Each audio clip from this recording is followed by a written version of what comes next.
Hello students, आज हम लोग करेंगे कॉमर्स में एक नया चैप्टर और नाम है चैप्टर का banking. Chapter number is 14 and chapter is banking.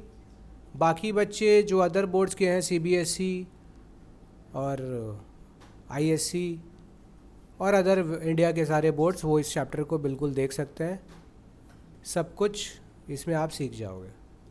ठीक है, तो ये चैप्टर अपना आईसीएसई और आईएससी के लिए था, बट बाकी स्टूडेंट भी इसको देख सकते हैं, पढ़ सकते हैं बाकी बोर्ड्स के।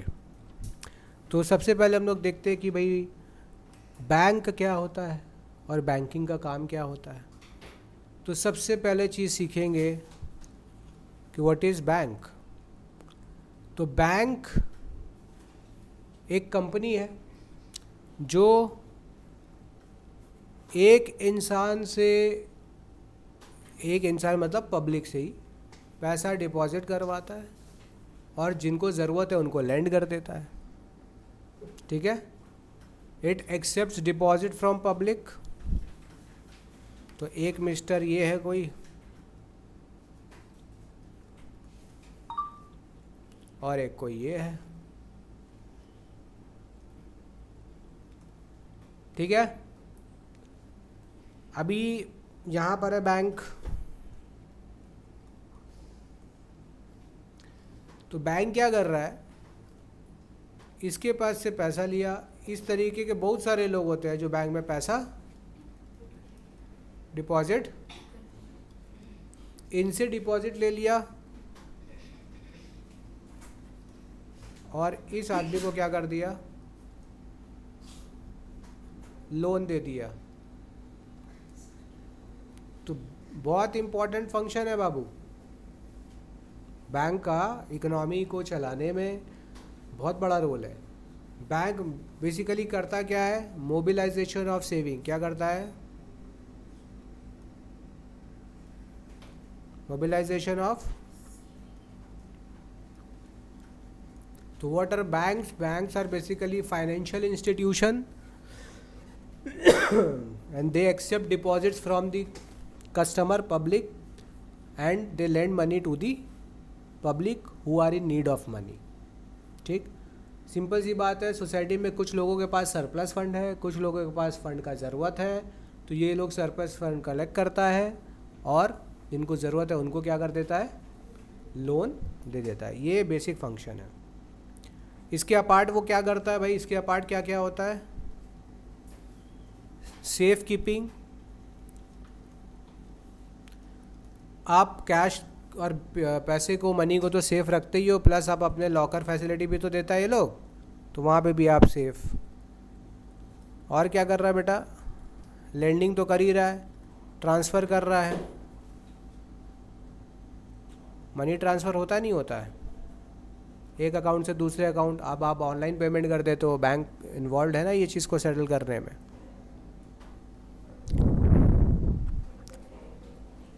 अब एक प्रॉपर एक्ट है जिसमें डिफाइन किया गया है बैंकिंग को। क्या, द बैंकिंग रेगुलेशन एक्ट 1949। इस एक्ट ने डिफाइन किया है बैंकिंग को। क्या, तो banking means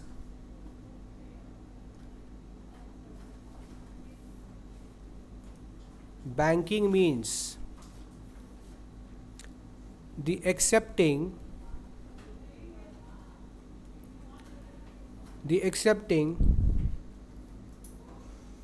for the purpose of lending, for the purpose of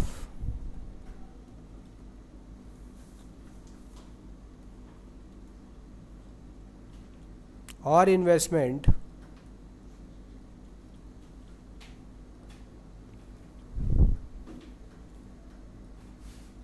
comma of deposits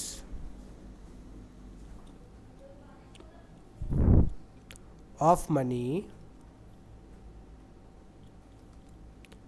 from the public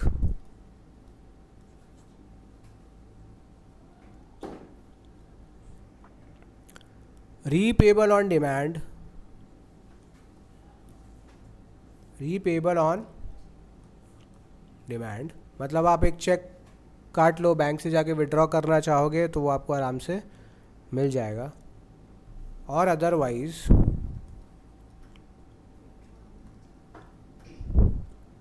and withdrawal by check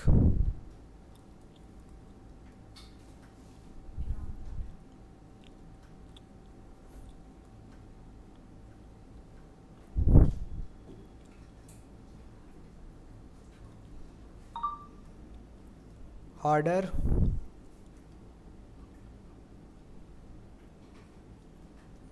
और अदरवाइज।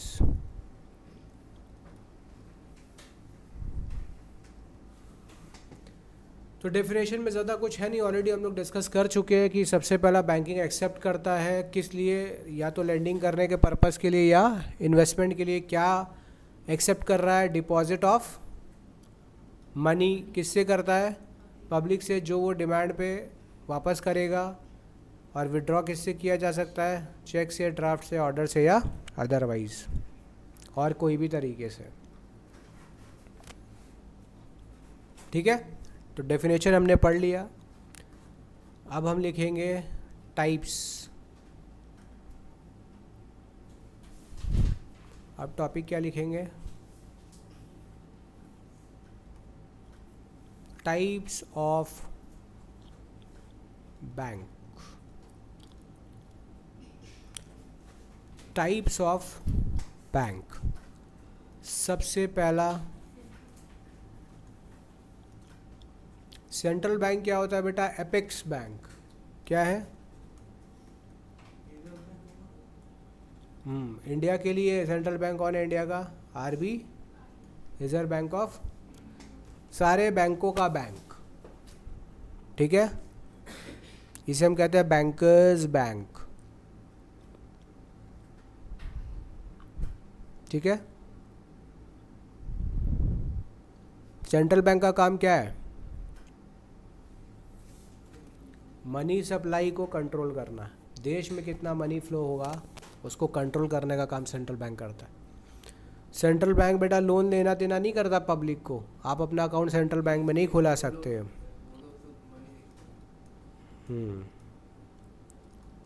फिर है commercial banks.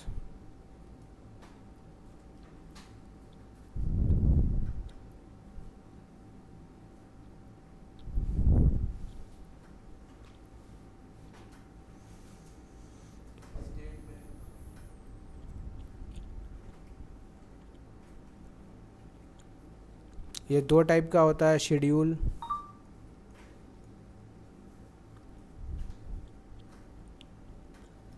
Non scheduled.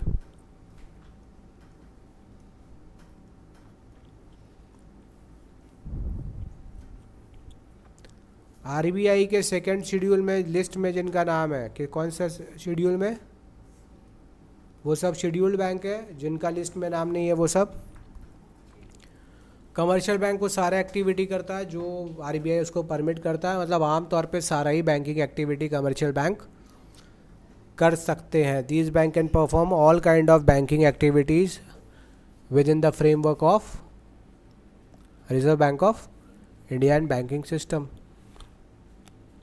Then we have industrial bank.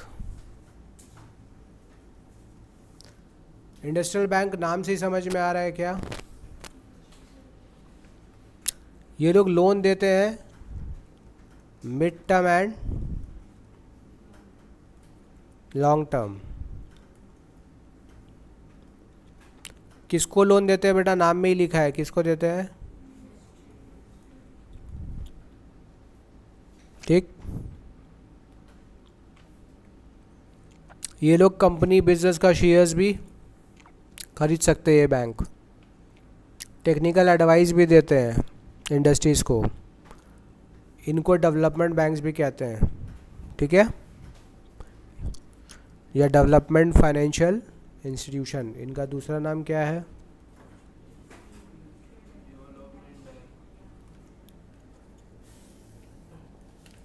ठीक है, example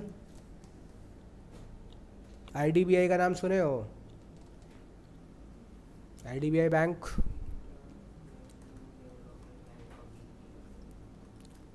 ICICI सुने हो?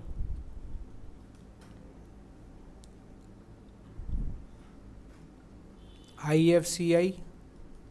ये सारा bank कौन सा बैंक है? ठीक। आईडीबीआई का फुल फॉर्म ही है industrial development bank of India.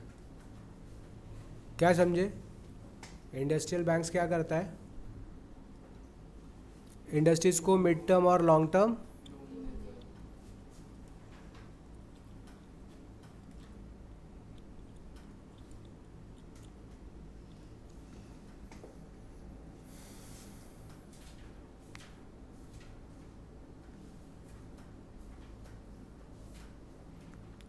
Merchant bank क्या करता है? ये कुछ फंक्शंस प्रोवाइड करता है, हेल्प करता है, जैसे कि अंडर राइटिंग ऑफ सिक्योरिटीज़।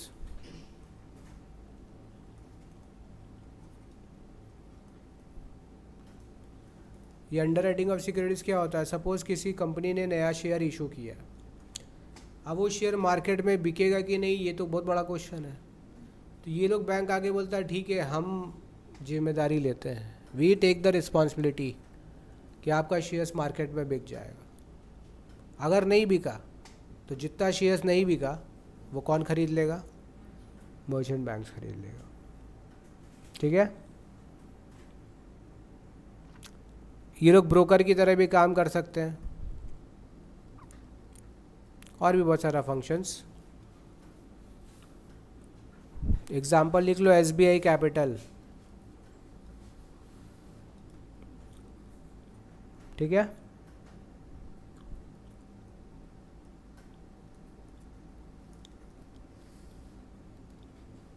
ये लोग ऐसा काम कर रहे हैं।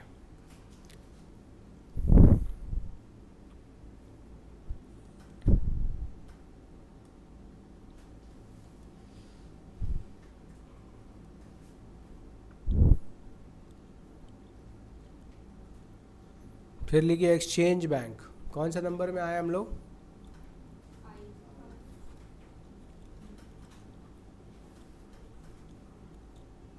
एक्सचेंज बैंक का काम क्या होता है? इंपोर्टर एक्सपोर्टर के काम आता है। They provide foreign currency.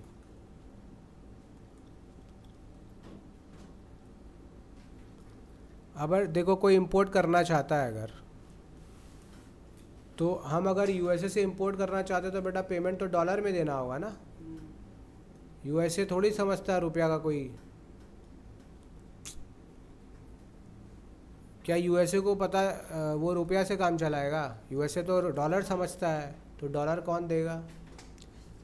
ये सारे। ठीक है। एक्सपोर्ट इंपोर्ट करने के लिए ये सब बैंक काम में आएगा। फॉरेन एक्सचेंज का ज़रूरत पड़ेगा करेंसीज का, तो ये लोग करेगा। आपके पास कहीं से फॉरेन करेंसी आया, आप एक्सचेंज कराना चाहते हो, आप इनके जगह जा कर के डॉलर दे कर के बदले में रुपया ले सकते हो।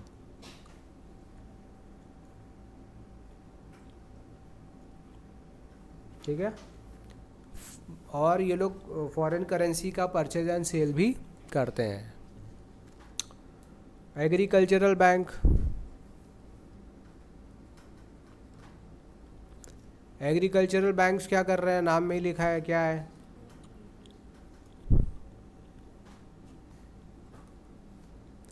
नाम याद रखना। एग्जाम्पल क्या है बेटा? नाम नाबार्ड। नाबार्ड क्या है? The National Bank for Agriculture and Rural Development. ठीक, the National Bank for Agriculture and Rural. तो इनका मेन मोटिव क्या होता है? लोन किसको प्रोवाइड करना? फार्मर्स को। बदले में क्या? ज़मीन लोग लेते हैं, ज़मीन के बदले देते हैं और बहुत कम रेट ऑफ इंटरेस्ट चार्ज करते हैं। इनका दूसरा नाम लैंड डेवलपमेंट बैंक्स भी कहते हैं। क्या कहते हैं?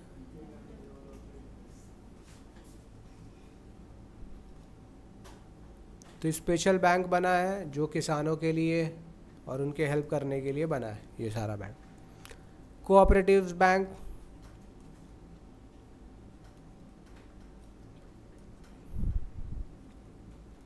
कोऑपरेटिव जहाँ वर्ड लगेगा समझ आना, लोग ही मिल करके खोले हैं।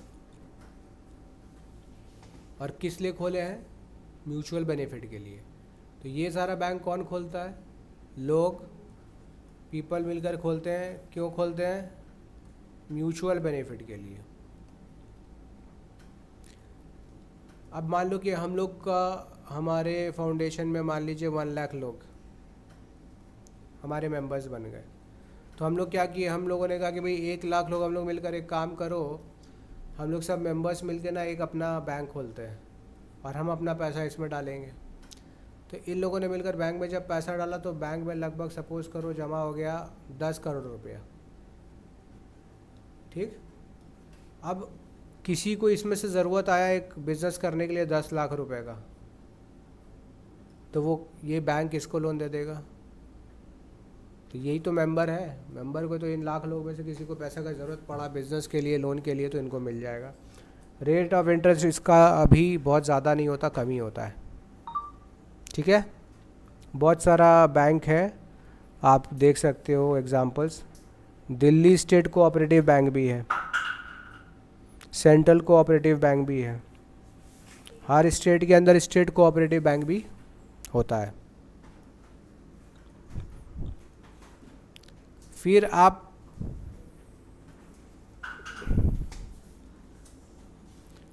पोस्ट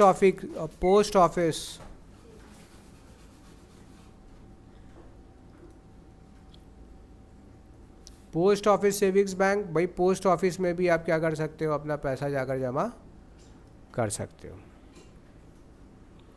छोटा छोटा सेविंग्स पीपल का ये कलेक्ट करता है, लेकिन लोन नहीं देगा। इंडिजीनियस बैंक,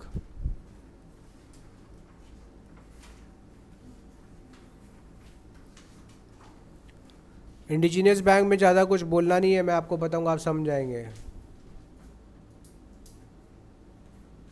एग्जाम्पल से समझ जाएंगे। महाजन्स, कौन होता है महाजन? सेठ्स, साहूकार,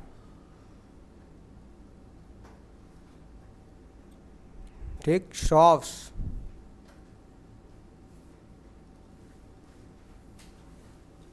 ये सब क्या है?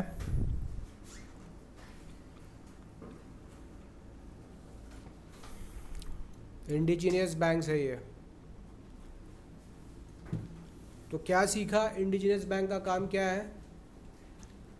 गांव के अंदर बहुत सारा traditional way of banking he indigenous bank.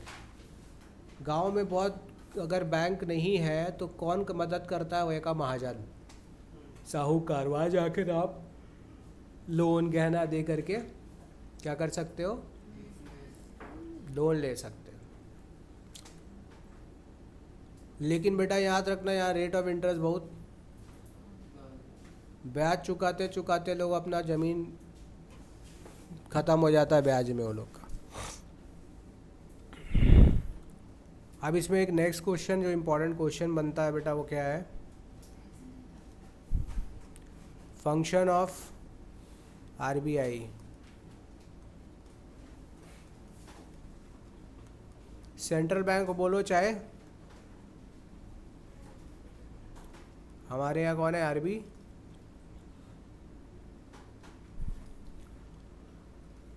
Monopoly of note issue. याद रखेंगे कौन नोट छाप सकता है? आरबीआई। दूसरा पॉइंट है government bank, governments bank. Government अपना पैसा कहाँ रखता है? तो गवर्नमेंट का जो भी लेना देना है वो सब किसके हाथ में है? जो भी एडवाइज़र होगा गवर्नमेंट का, कौन होगा वो? आरबीआई। गवर्नमेंट को एडवाइस भी करता है कि अलग अलग वो अपना फिस्कल पॉलिसी रेडी कर सके। कंट्रोलर ऑफ क्रेडिट, देश में कितना पैसा फ्लो करेगा वो क्या होगा? देश में कितना एट ए टाइम कितना मनी फ्लोट कर रहा है इकोनॉमी में, आरबीआई डिसाइड करता है, उसको कंट्रोल भी करता है। बढ़ाना घटाना आरबीआई के हाथ में है। Credit, custodian of foreign exchange,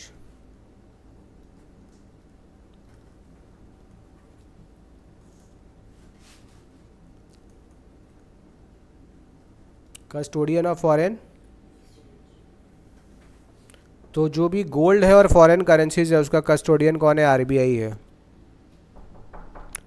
foreign exchange reserve ज़रूरी है, किस लिए? फॉरेन कंट्रीज़ को अगर हमको पेमेंट करना है तो हमारे पास फॉरेन एक्सचेंज का होना ज़रूरी है, इसके बिना अपना काम होगा नहीं। ठीक है,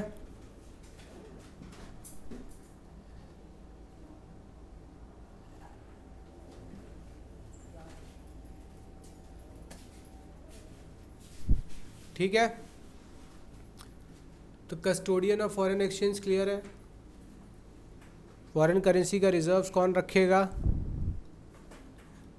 आरबीआई, सेंट्रल बैंक, ताकि फ्यूचर में अगर कंट्री को ज़रूरत पड़े बाहर से कुछ इंपोर्ट करने का तो हमारे पास सफिशिएंट फंड हो। फिर दिमाग में तो बहुत क्वेश्चन आता है अगर नहीं हुआ तो क्या होगा। ये सब वाइड क्वेश्चंस है, ब्रॉड क्वेश्चंस है जो हमें पता होना चाहिए। तो फिलहाल हम लोग we will stick to the topic, लेकिन ये सवाल अगर बनता है तो स्पेयर टाइम में बताऊंगा मैं। कंट्रोलर ऑफ क्रेडिट हो गया, कस्टोडियन हो गया, फिर है मेंटेनिंग द एक्सचेंज रेट।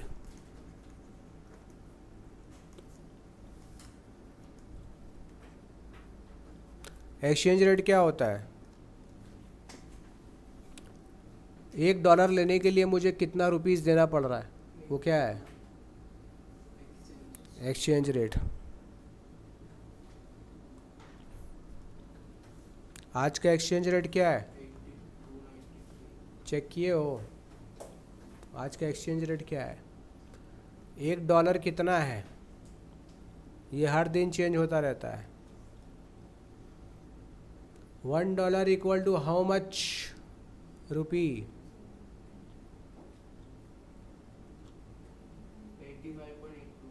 85.82। कोई नहीं, एक ले 93 ले लो, क्या है? 8293, ठीक है, कुछ पैसे का डिफरेंस है, लेकिन ये बेटा हमारे पास क्या आया?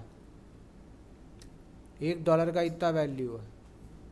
अगर आप फॉरेन कंट्री से $1 का चीज़ खरीद रहे हो तो आज के डेट पर अभी आपको कितना देना है? लगभग 86 रुपीज़ के आसपास देना पड़ेगा।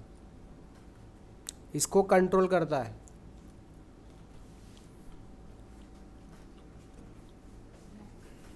Bankers bank.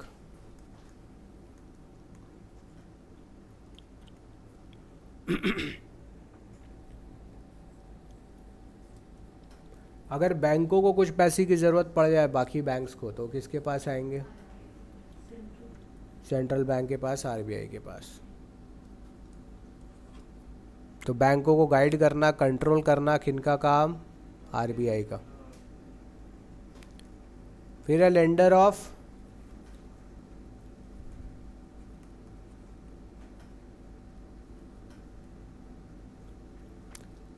किसी को भी अगर फाइनेंशियल असिस्टेंस चाहिए तो वो किससे ले लेगा?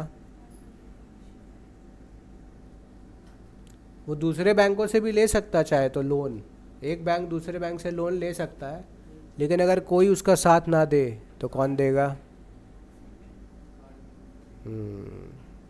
ठीक है,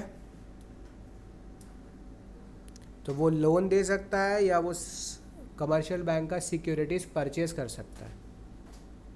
दो चीज़, क्या? पहला, या तो लोन दे देगा सीधा, या उस बैंक का सिक्योरिटी खरीद लेगा, बदले में पैसा दे दिया। तो जब कोई साथ नहीं देगा तो आरबीआई देगा, कमर्शियल सेंट्रल बैंक देगा। फिर एक फंक्शन है जिसको कहते हैं the clearing house function.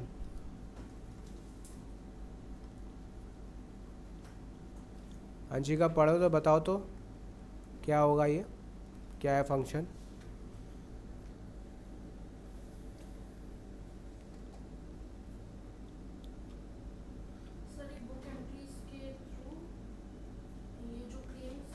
Hmm settle कर दे, कमर्शियल बैंक्स जो क्लेम करते हैं मनी उसको सेटल कर देते हैं। हम्म बैंकों के बीच में जो ट्रांजैक्शंस हो रहा है उसका सेटलमेंट कौन कराएगा?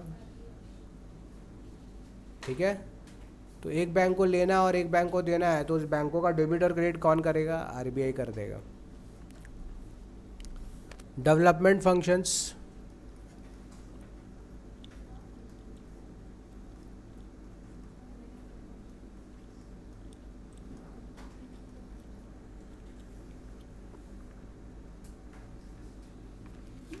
किसी भी डेवलपिंग कंट्री के अंदर डेवलपमेंट का जो काम है उसके लिए फंड्स चाहिए, तो ये सारा बैंक्स प्रोवाइड करवाता है adequate funds for development of agriculture, trade, commerce, transportation and industries in a country. तो यहाँ भी इनका कहीं ना कोई रोल आ जाता है। अपार्ट फ्रॉम ट्रेडिशनल रोल, नया रोल्स ये है। ठीक है, तो ये क्वेश्चन अपना बना। नेक्स्ट एक जो बहुत इंपॉर्टेंट क्वेश्चन है, ये बहुत इंपॉर्टेंट क्वेश्चन है कि how central bank controls credit, control of credit by India का बात करें तो आरबीआई, आरबीआई हटा देंगे तो क्या हो जाएगा? वो सेंट्रल बैंक, वो पूरे दुनिया के लिए हो जाएगा। तो answer, there are following ways जिससे हम या आरबीआई कंट्रोल करता है। पहला होता है ओपन मार्केट ऑपरेशन। क्या होता है? ये सबको पता होना चाहिए बाबू, इसको बड़ा ध्यान से देखेंगे। ओपन मार्केट ऑपरेशंस क्या होता है? इसको कहते हैं purchase and sale of securities in the open market by the commercial bank. ठीक है,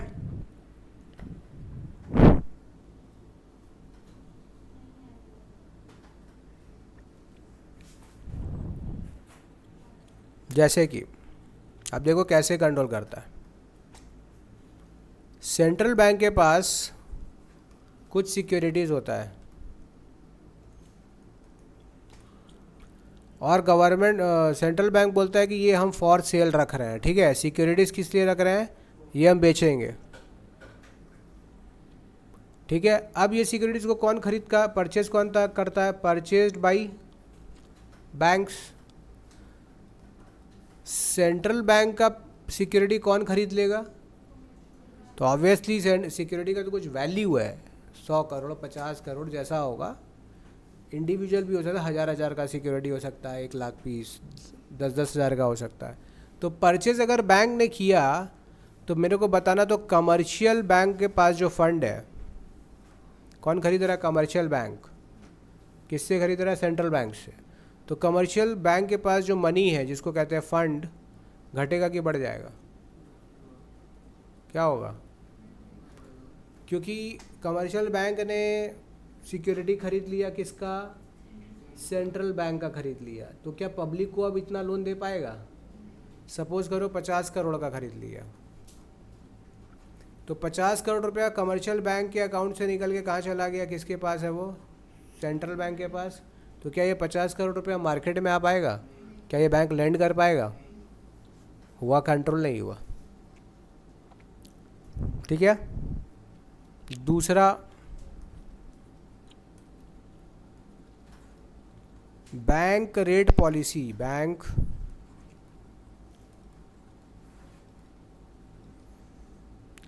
रेट क्या होता है पता ना? बैंक्स भी आपस में एक दूसरे को करता है।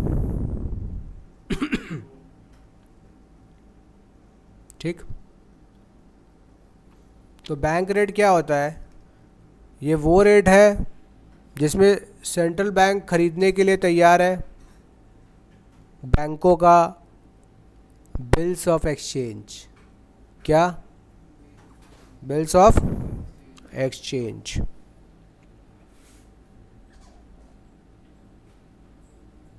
ठीक है, इसको एज ए भी सिंपल टर्म से बोल सकते हैं बैंक रेट क्या है? तो ये वो रेट है जो रेट ऑफ इंटरेस्ट जिस पे कमर्शियल बैंक को लोन देगा कौन? Central bank. Central bank commercial bank को जिस रेट ऑफ इंटरेस्ट पे लोन देगा वो क्या बनेगा, बैंक रेट। तो रेट ऑफ इंटरेस्ट है, हाँ, bank rate is actually rate of interest जो कमर्शियल बैंक जिस रेट पर चार्ज करेगा, सॉरी सेंट्रल बैंक चार्ज करेगा किससे, कमर्शियल बैंक से, उसे हम क्या कहते हैं, बैंक रेट। अच्छा, अब देखिए इसका असर क्या पड़ता है, ध्यान से देखना। अगर बैंक रेट बढ़ा तो मार्केट रेट ऑफ इंटरेस्ट भी, तो मार्केट रेट किसको इन्फ्लुएंस करेगा, मार्केट को, लोगों को। तो अगर बैंक रेट बढ़ता है तो मार्केट रेट भी बढ़ेगा, जिसके कारण पब्लिक जो है वो लोन लेना कम कर देगा। बैंक वाला अगर तुमको बोलेगा कि 10% पहले तुम इंटरेस्ट पे ले रही थी, अब बोल रहा है कि 12% लगेगा, तो पब्लिक कम लोन लेगा कि ज़्यादा लोन लेगा, बढ़ गया ना। तो लोन लेना बेटा महंगा हो गया, तो लोन का डिमांड कम हो जाएगा, तो बोरोइंग कम हो जाएगा। अगर बैंक रेट को रिड्यूस करे तो क्या होगा, सिमरन बताओ, बैंक रेट को रिड्यूस करेंगे तो क्या होगा,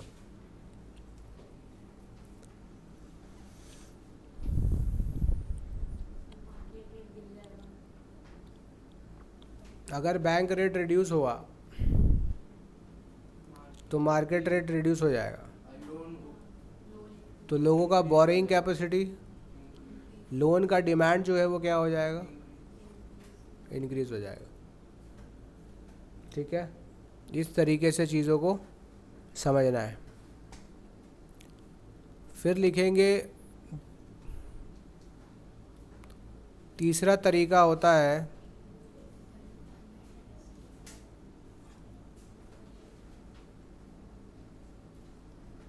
रिजर्व रिक्वायरमेंट। क्या,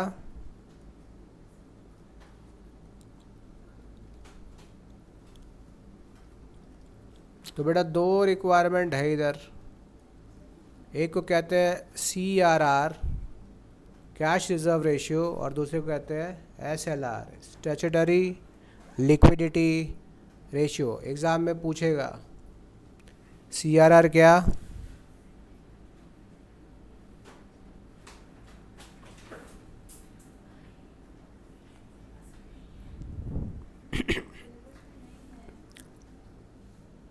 कटा हुआ है, कोई बात नहीं, समझ लो, ये बहुत काम का चीज़ है। सारे बैंकों का ना, अब मान लो एक बैंक के पास कुछ फंड है, कितना, सपोज एक बैंक के पास 100 करोड़ रुपया है, RBI बोला कि देखो भैया 10% जो आपका रिजर्व है ना मेरे पास रखो।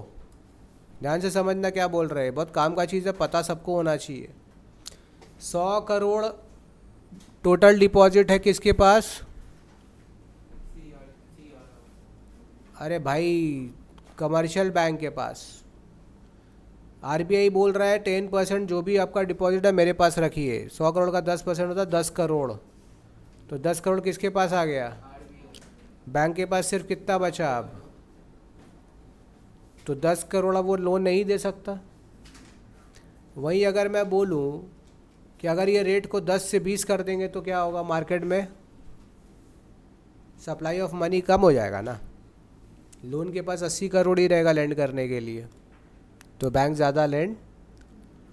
और स्टैट्यूटरी लिक्विडिटी रेशियो क्या बोलता है कि भाई देखो, मान लीजिए यहाँ पे है 100 करोड़ बैंक बैलेंस, तो यहाँ पे RBI बोल रहा है कि देखिए मेरे पास नहीं रखना है अभी आपको, अब आपको जो 10% इसका है ना अपने पास ही रिजर्व में रखना होगा। कहाँ रखना है, इसका मतलब उस पैसे को आप नहीं छुएंगे, वे 10 करोड़ रुपया जो अब निकलेगा वो किसके पास रहेगा ना, उसी बैंक के पास रहेगा। CRR में अमाउंट RBI के पास रखा होता है रिजर्व में, SLR में बिजनेस बैंक के पास ही रखा रहता है ये। ठीक है, ये दोनों कैसे कंट्रोल करता है बताना, सिंपल सी बात है कि सर बैंक के पास एक पैसा था 100 करोड़, मैं अगर इसको 10% से बढ़ा के CRR कर दूँ 20%, तो इधर 100 करोड़ से RBI के पास कितना जमा हो गया? 20 करोड़। इसके पास कितना बचा? सिर्फ 80 करोड़। तो अब वो लोन 80 करोड़ ही दे पाएगा। और इसके साथ साथ बेटा अगर हम SLR भी बढ़ा दिया, बोला इसको भी 20% करो, तो इसका 20 करोड़ बैंक को अपने पास ही रखना पड़ा। तो अब इसके पास देने के लिए लोन कितना बचा? सिर्फ 60 करोड़। तो अब बेटा इसका देखो 100 करोड़ के फंड्स था, लेकिन ये लोन अब मार्केट में कितना दे पाएगा? 60 करोड़ ही दे पाएगा। तो मनी सप्लाई कंट्रोल हुआ।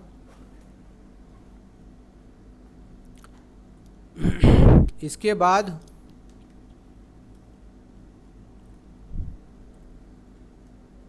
Selective credit control. Selective credit control क्या बोलता है? पहला तरीका ये करने का क्या है? Credit rationing. बड़ा अच्छा चीज पॉइंट्स है ये, इसको आपको पता होना चाहिए सबको। क्रेडिट रैशनिंग में क्या होता है?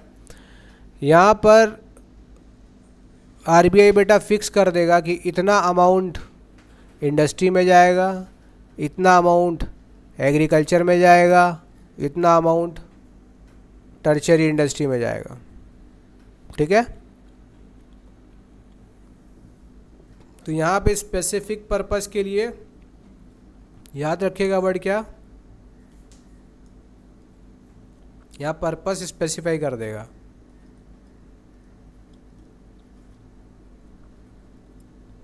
यहाँ बता देगा कि भाई इधर ही आपको खर्च करना पड़ेगा, इसी सेक्टर में देना पड़ेगा।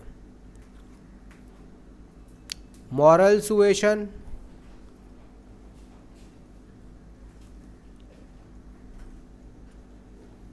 मॉरल सुएशन का मतलब बेटा होता है रिक्वेस्ट करना। क्या करना? रिक्वेस्ट करना या परसुएड करना।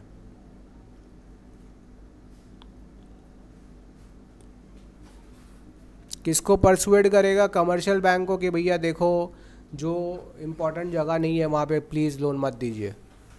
भाई लेंडर ऑफ लास्ट रिजॉर्ट है। जब कमर्शियल बैंक को मदद है तो कौन सामने आता है? RBI आता है।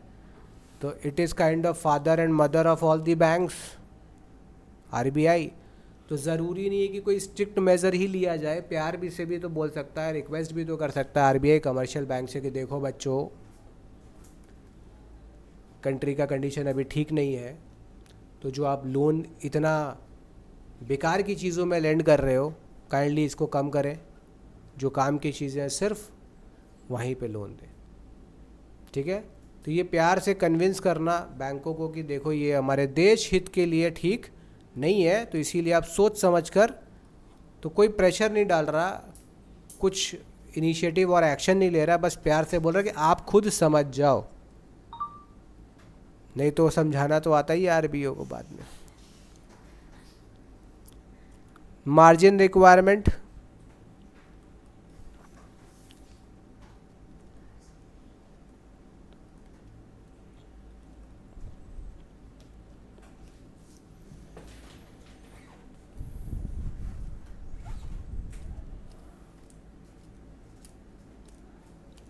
मार्जिन रिक्वायरमेंट क्या होता है?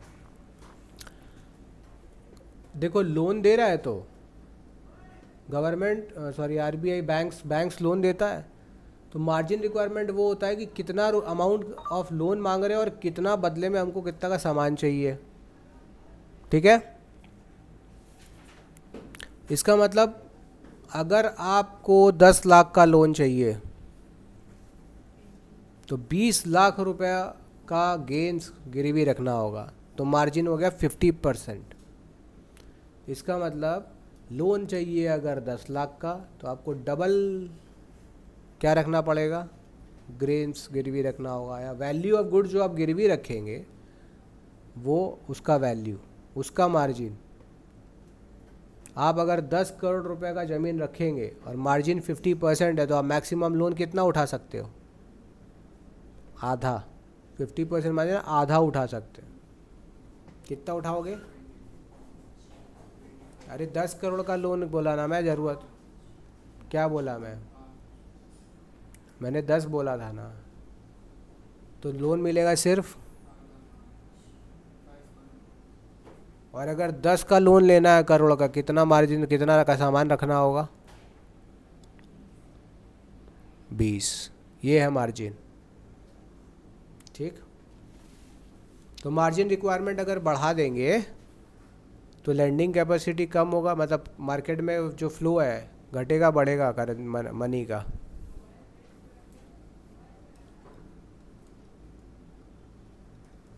बता भाई, मार्जिन रिक्वायरमेंट बढ़ाएंगे तो अब तेरे को अगर ज़मीन या लोन लेना है किसी काम के लिए क्या, तो तुमको बोल रहा डबल पैसा जमा करो, तो पब्लिक तो नहीं इंटरेस्ट दिखाएगा, लोन की तरफ नहीं जाएगा। ठीक है। तो ये था बेटा यहाँ पे कंप्लीट हमारा सिलेक्टिव कंट्रोल, जो क्रेडिट था, क्रेडिट कंट्रोल था वो ये है। इसके बाद क्या आ रहा है एग्ज़ाम में? अच्छा, होमवर्क रहेगा आपका रोल्स ऑफ बैंक। ठीक है, इन इकोनॉमिक डेवलपमेंट। तो मैंने आपको बताया, आप खुद भी इसमें दिमाग लगा सकते हैं कि क्या इम्पोर्टेंस है, इसके ऊपर डिस्कस कर सकते हैं, थोड़ा सा मज़ा आएगा। ये सब चीज़ें जो आपको पता होना चाहिए। देखिए कैसे बैंक रोल होता है बैंक का, ध्यान से देखना। XYZ 3 आदमी है, इसके पास 50 लाख रुपया एक्स्ट्रा पड़ा है, इसके पास भी 50 लाख है, इसके पास 1 करोड़ है। इनके पास, इनको कोई ज़रूरत पैसे का, लेकिन ये लोग अपने घर में तिजोरी बंद करके रखा है पैसा। तो टोटल मिला के कितना? 2 करोड़ रुपया लोगों के पास है, लोगों के पास है, जो इनका उनको ज़रूरत नहीं है, वो अपने घर पे ऐसे ही रखे हुए हैं। लेकिन यहीं पे एक आदमी है मिस्टर बी, बिजनेसमैन, और इसको बेटा ज़रूरत है 50 लाख रुपए का, और 50 लाख रुपया में ये अपना एक बिज़नेस खड़ा करना चाहता है। समझ रहे हो? ये अपना एक फैक्ट्री लगाना चाहता है। ठीक। हाँ तो बना लो ना यार, कितना बनाएंगे? फैक्ट्री शेड बना लो और ठीक, चिमनी बना लो बहुत सारा, ऐसे ऐसा है ना। नहीं रियलिस्टिक बनाएंगे। अब तुमको लगेगा यहाँ से अब ऐसे धुआं भी उड़ता हुआ बना दो। ठीक है। तो ये सोच रहा है, ऐसा इसके दिमाग में आया। देखो इस आदमी के और अच्छा रियलिस्टिक बना देखो ना, ये है वो मिस्टर। ठीक। तो इसके दिमाग में ये कल्पना आ रही है, देखो ये क्या आ रहा है इसके दिमाग में, देखो ये 50 लाख इसको चाहिए, सोच रहा है कि हम ऐसा एक फैक्ट्री बनाएंगे। ठीक है। अब ये फैक्ट्री बनाना चाहता है, फैक्ट्री के लिए इसको चाहिए पैसा, लेकिन इसके पास पैसा है नहीं, लेकिन इसके पास आइडिया है। इस आदमी के पास क्या है? और किसी भी बिजनेस को स्टार्ट करने के लिए सबसे पहला चीज़ है कि आपका कोई आइडिया होना चाहिए, जो बेटा काम का होना चाहिए। अब ये 50 लाख रुपया कैसे इसको पता चलेगा कि ये 3 आदमी के पास ही है? क्या ये घर घर जाके बोलता रहेगा भैया 50 लाख रुपया? नहीं ना, प्रॉब्लम आएगा ना। कितना भटके बेचारा, अपने लोग तो देते ही नहीं है। भाई साहब इतना सेल्फिश है कि परिवार का खुद ही लोग का पैसा नहीं लगाता। आप आइडिया लेके जाओगे तो पैसा नहीं देगा। तो ये आदमी, अब सोचो बैंक नहीं होता, इस केस है बैंक नहीं है, तो उस आदमी को पैसा देने वाला नहीं, उनके पास भी स्पेयर पड़ा हुआ था, उनको भी पता नहीं किसी को ज़रूरत है तो हम दे दे, वो देना चाह रहे थे भाई ले लेंगे भाई। लेकिन उसके पास बी को कौन मिलाएगा XY से? कोई नहीं मिला सकता। लेकिन मज़ेदार चीज़ है कि ये सब लोग, बैंक जब खुला होगा तो ये सबसे बोला बैंक अपने इसमें डालो, बैंक में डालो। बैंक इस अमाउंट के बदले इन सबको कितना % इंटरेस्ट दे रहा है? से 5% दे रहा है, सब सेविंग्स में डाला। लेकिन ये बंदा के पास आइडिया है, इसको बैंक ने कितना % में लोन दिया?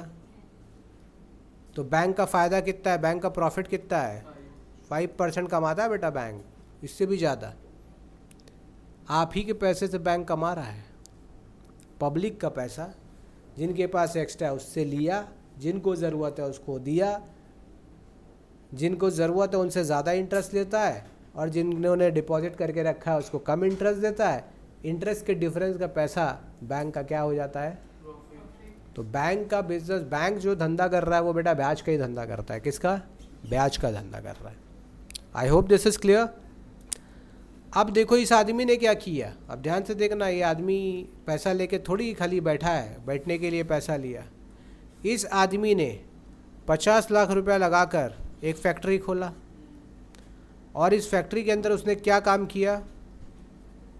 फैक्ट्री खुलने का मतलब प्रोडक्शन होना। इसका पैसा, इसके पैसा लेते ही जब फैक्ट्री बना तो बेटा फैक्ट्री बनाने के लिए रॉ मटेरियल्स लगा, आयरन लगा, लेबर लगा, है कि नहीं? लगा कि नहीं लगा? तो ये सब का डिमांड मार्केट में बढ़ा, यस और नो? प्लस जब ये फैक्ट्री बना तो फैक्ट्री में नौकरी मिला, जॉब्स मिला। क्या क्रिएट हुआ बेटा? जॉब्स, एम्प्लॉयमेंट अपॉर्चुनिटी क्रिएट हुआ। अब जब गुड्स एंड सर्विसेज को बनाया गया, रिसोर्सेज को बनाया गया, तो प्रोडक्शन पॉसिबिलिटी कर हम लोग जानते हैं। अल्टीमेटली हमने अपने देश के संसाधन को हम यूज़ कर रहे हैं अच्छा से अच्छा, तो गुड्स एंड सर्विसेज का प्रोडक्शन हुआ। And goods and services ultimately कौन खरीदा?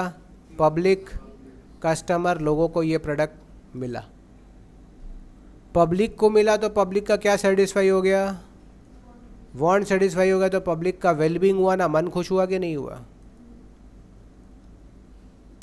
तो ये पब्लिक बेटा है कौन? यही सारे लोग तो थे। किसी ने आयरन बेचा होगा, उसके पास पैसा आया, किसी ने लेबर दिया वर्कर, तो उसके पास वेज आया, वही वेज आके बाद में वो सामान खरीद लिया। और यही हो रहा है, इकोनॉमी ऐसे ही चलता है, यही पहिया है इकोनॉमी का। इस तरीके से ही सारा इकोनॉमी चलता है, समझ रहे हो?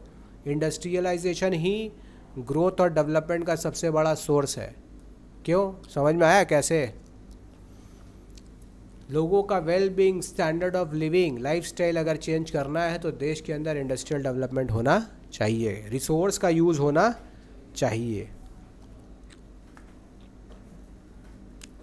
फिर क्या है?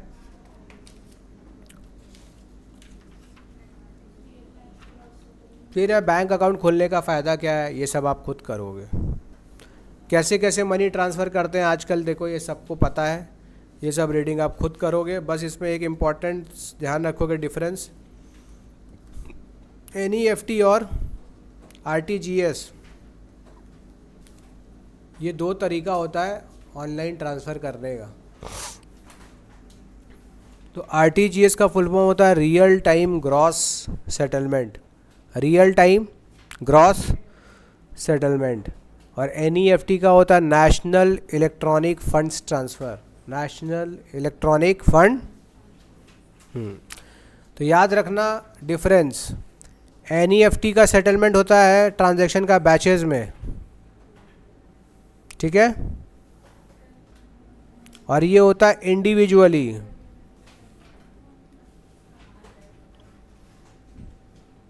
इसमें मिनिमम वैल्यू जो ट्रांसफ़र कर सकते हैं 1 रुपया है। इसमें मिनिमम वैल्यू जो ट्रांसफ़र कर सकते हैं वो कितना है? ठीक है? यहाँ कोई मैक्सिमम लिमिट नहीं है, कोई मैक्सिमम लिमिट नहीं है। बैंक्स चाहे तो वो अपना रख सकता है, डिसाइडेड बाय बैंक।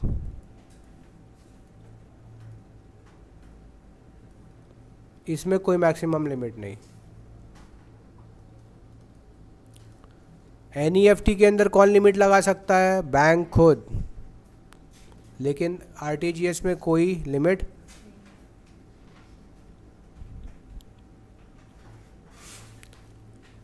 अब NEFT जो है वो दिन भर चलता है, ठीक है?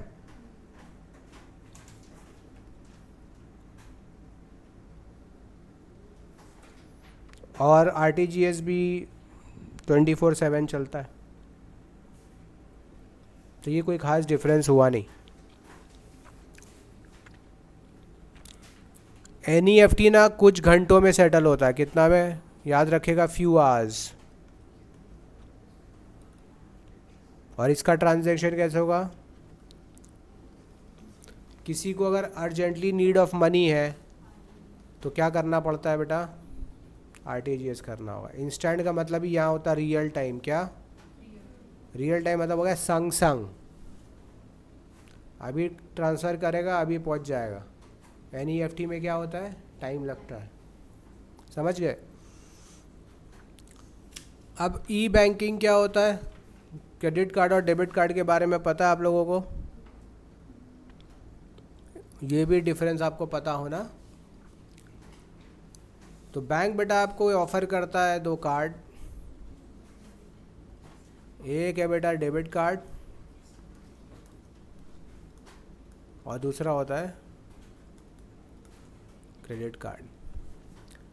तो डेबिट कार्ड क्या होता है, कोई भी होल्डर जिसके पास बैंक में एक अकाउंट है उसको एक कार्ड मिलता है और उसमें एक लिमिट सेट होता है, वो उसके बैंक से लिंक होता है कार्ड। जितना आपके पास बैंक में अमाउंट है आप उससे ज़्यादा विड्रॉ नहीं कर सकते in case of debit card, ठीक है।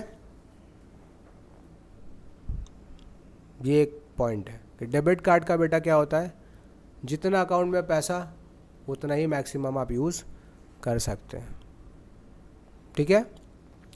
तो हम अपना पैसा खुद ही यूज़ कर रहे हैं बैंक में तो वो डेबिट कार्ड का यूज़ है। लेकिन अगर हम क्रेडिट कार्ड यूज़ कर रहे हैं तो तरीका से हम बोरो कर रहे हैं, हम उधार ले रहे हैं बैंक से, पेमेंट बाद में करना पड़ेगा। जब आप डेबिट कार्ड यूज़ करते हो तो आपका पैसा संग संग कट जाता है, ठीक है। क्रेडिट कार्ड यूज़ करते हो तो बोरो तो आप संग संग कर लिए, लेकिन आपको पेमेंट वापस करना होगा बैंक को, वो विद इन ड्यू डेट, क्या within due date. Debit card का कोई क्रेडिट लिमिट नहीं है भाई, जितना अवेलेबल बैलेंस है उससे ज़्यादा क्या ही खर्च कर पाओगे आप। लेकिन क्रेडिट कार्ड का बेटा लिमिट होता है, 1 लाख का भी क्रेडिट कार्ड होता है, 2 लाख लिमिट का भी होता है, 5 लाख का भी होता है, और एक कार्ड है बेटा जो अनलिमिटेड होता है। हाँ, तो वो भी बहुत बड़ा चीज़, ठीक है। डेबिट कार्ड के लिए कोई इंटरेस्ट यूज़ नहीं होता, मतलब चार्ज नहीं करता बैंक, इंटरेस्ट चार्ज नहीं करता क्योंकि आप अपना ही फंड यूज़ कर रहे हो। लेकिन क्रेडिट कार्ड में चार्ज काटता है, इंटरेस्ट आपको देना पड़ेगा क्योंकि आप लोन लिए हो। लेकिन कब, जब आप लोन का अमाउंट पे नहीं करोगे तब। तो ड्यू डेट के बाद इंटरेस्ट चार्ज होगा, ड्यू डेट से पहले दे दोगे तो इंटरेस्ट चार्ज नहीं करते। तो जो आउटस्टैंडिंग बैलेंस है उसी पे चार्ज होता है। डेबिट कार्ड में कोई ऑफ़र और रिवॉर्ड जल्दी से नहीं मिलता है, क्रेडिट कार्ड में ऑफर्स एंड रिवॉर्ड्स होता है, कैशबैक भी मिलता है। आप कभी भी डेबिट कार्ड यूज़ करके डेट में नहीं जाओगे, ज़्यादा से ज़्यादा आपका अकाउंट का बैलेंस क्या हो जाएगा, ज़ीरो, आप उससे ज़्यादा यूज़ नहीं कर पाओगे। क्रेडिट कार्ड यूज़ करके तो बेटा आप डेट में जा सकते हो, आपके ऊपर लोन आ सकता है, आपका बैंक का क्रेडिट बैलेंस हो सकता है, सॉरी डेबिट बैलेंस हो सकता है। बैंक के पॉइंट ऑफ व्यू से देखेंगे तो हमारे बैंक में पैसा जो होगा वो डेबिट बैलेंस हो जाएगा। क्या होता है वो जब अकाउंट्स करेंगे तो अकाउंट्स के बच्चों को समझ में आएगा कि क्या है। ओवरड्राफ्ट सुना था ना, बैंक ओवरड्राफ्ट फाइनल अकाउंट्स में, बैंक ओवरड्राफ्ट ज़्यादा निकल जाएगा, फिर तुमको लोन चुकाना पड़ेगा। डेबिट कार्ड लेस रिस्की है लेकिन क्रेडिट कार्ड ज़्यादा रिस्की है, फ्रॉड्स वहाँ ज़्यादा होता है, बहुत ज़्यादा, कहीं चार्ज लग जाता है, डेड उधार जमा होते जा रहा है। भाई आदमी के पास पता है मेरे पास हम यूज़ कर सकता है, तो आदमी क्या होता है उसको आराम से यूज़ कर लेता है। तो ये हमने यहाँ पे सीखा क्या, डेबिट कार्ड और क्रेडिट कार्ड का